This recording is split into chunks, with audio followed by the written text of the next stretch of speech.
बहुत समय पहले की बात है। एक छोटे से गांव में एक पुरानी हवेली खड़ी थी जिसे काली हवेली के नाम से जाना जाता था। यह हवेली, जो कि अब खंडहर बन चुकी थी, पहले गांव के जमींदार की थी। कहा जाता था कि रात के समय हवेली से अजीब अजीब आवाजें आती थीं, जैसे किसी की चीखें और रोने की आवाजें। गांव वाले उस हवेली के पास जाने से डरते थे। किसी ने यह भी सुना था कि जमींदार ने अपनी पत्नी और बच्चों को हवेली में मारकर उनका खून बहा दिया था, और इसके बाद हवेली में अजीब घटनाएं शुरू हो गईं। अब ये मान्यता थी कि उस हवेली में आत्माएं बसी हुई थीं, और जो भी वहां जाता वो कभी वापस नहीं आता था।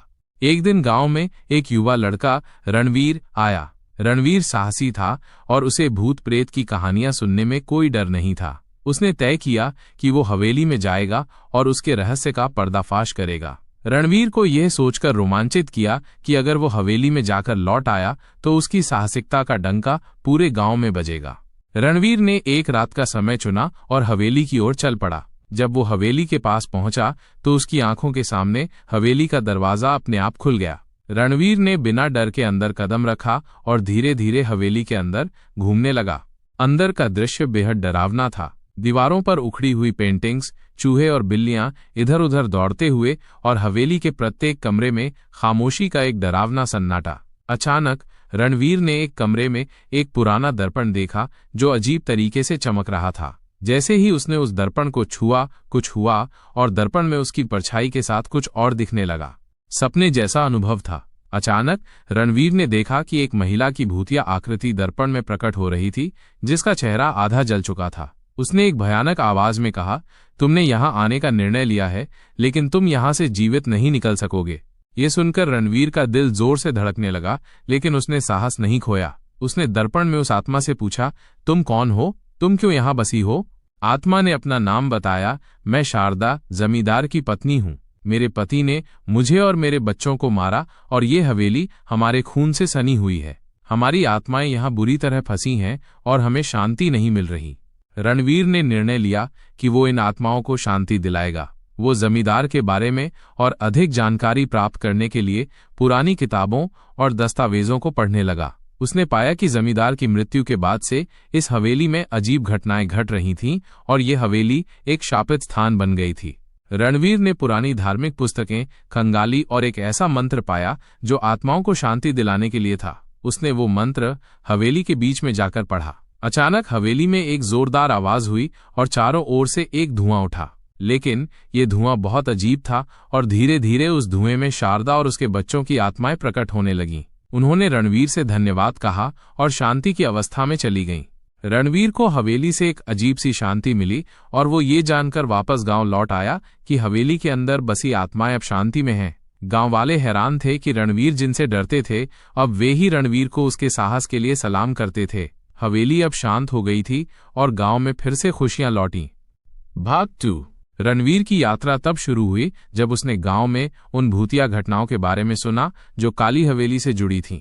यह हवेली गांव के बाहर घने जंगल में स्थित थी और लोग वहां जाने से हमेशा डरते थे। कई सालों से यह हवेली वीरान पड़ी थी और किसी ने भी उस ओर कदम बढ़ाने की हिम्मत नहीं की थी। गांव वाले कहते थे कि हवेली में रात को अजीब आवाजें आती थीं, कभी चीखें, कभी डरावनी हंसी और कभी बम की आवाजें। ये सारी बातें रणवीर के दिल में घुसी हुई थीं और उसने तय किया कि वो इन रहस्यों का सामना करेगा। वो जानता था कि इस यात्रा से उसे गांव में सम्मान मिलेगा, लेकिन उसे ये भी महसूस हुआ कि कुछ बड़ा रहस्य इस हवेली में छिपा है। वह एक रात को हवेली की ओर निकल पड़ा। हवेली तक पहुंचने में उसे घना जंगल पार करना पड़ा और जैसे जैसे वो जंगल में डीपर गया, वातावरण में एक अजीब सी चुप और सन्नाटा फैल गया। उसके कदमों की आवाज भी जैसे हवा में गुम हो रही थी। अचानक उसने हवेली को देखा। उसकी पुरानी खिड़कियां, दरवाजे और उखड़ी दीवारें उसकी भूतिया अवस्था को और भी डरावना बना रही थीं। हवेली का दरवाजा खुद ही खुल गया, जैसे किसी ने उसका स्वागत किया हो। रणवीर ने डर को अपने भीतर दबाते हुए कदम रखा।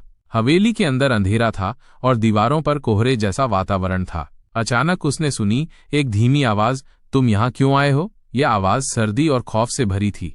वो थोड़ी देर रुका और देखा कि किसी का चेहरा सामने आ रहा था। अचानक एक प्रेतात्मा की आकृति प्रकट हुई। वह एक महिला की भूतिया छाया थी जिसके चेहरे पर जलने के निशान थे। उसकी आंखें लाल और दर्द से भरी हुई थीं।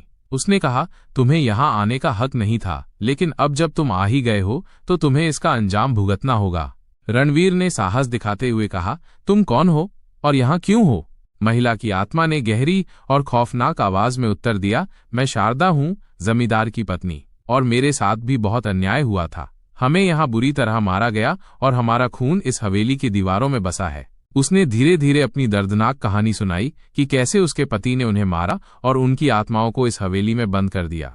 रणवीर ने शारदा की बातों को सुना और फिर उस हवेली का इतिहास जानने की कोशिश की। हवेली का मालिक जमींदार था, एक धनी और क्रूर व्यक्ति। उसके बारे में गांव वाले कहते थे कि वो अपनी हवेली में अत्याचार करता था और गरीबों का शोषण करता था। वो अपनी पत्नी और बच्चों से बहुत प्यार करता था, लेकिन एक अजीब मोड़ पर वो पागल हो गया और एक दिन अपनी पत्नी और बच्चों की हत्या कर दी। कहा जाता था कि जमींदार की पत्नी शारदा बहुत सुंदर और बुद्धिमान थी, लेकिन एक दिन जमींदार का मन बदल गया। वो एक दिन रात के अंधेरे में अपनी पत्नी और बच्चों को हवेली के भीतर ले गया और उन्हें बेरहमी से मार डाला। उसके बाद उसने उनके शवों को हवेली के तहखाने में दफन कर दिया और पूरे गांव को इस बारे में कोई जानकारी नहीं दी। गांव वाले कहते थे कि जमींदार के दिल में कोई गहरी काली शक्ति बसी हुई थी, जो उसे अपने परिवार के साथ ऐसा करने पर मजबूर करती थी। एक दिन अचानक जमींदार की मौत हो गई, लेकिन उसकी आत्मा भी हवेली में बसी रही और उसके बाद से हवेली में खौफनाक घटनाएं घटने लगीं। रणवीर ने अब तक ये सब जान लिया था और तय किया कि वो इस रहस्य को सुलझाएगा। उसकी योजना थी कि वो हवेली के भीतर जाकर उस काले जादू को खत्म करेगा जो इस हवेली और उसके अंदर बसी आत्माओं को परेशान कर रहा था।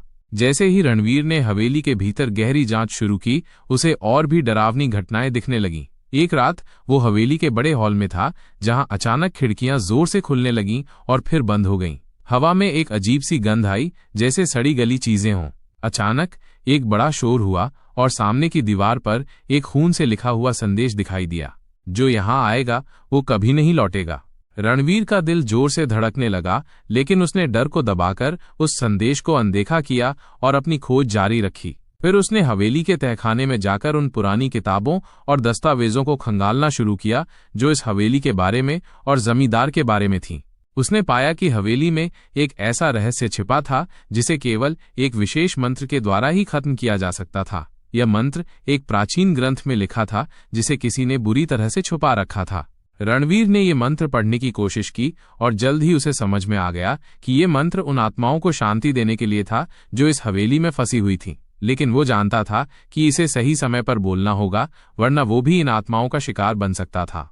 रणवीर ने तय किया कि वो उस मंत्र का प्रयोग करेगा, लेकिन उसे ये समझना था कि वो सही तरीके से ये काम कैसे करेगा। उसने हवेली के सबसे पुराने हिस्से में जाकर उस मंत्र को पढ़ने का निश्चय किया, जहां सबसे अधिक अजीब घटनाएं होती थीं। जैसे ही उसने मंत्र पढ़ा, हवेली के अंदर अचानक तेज हवा चलने लगी और एक अंधेरी छाया उसकी ओर बढ़ने लगी।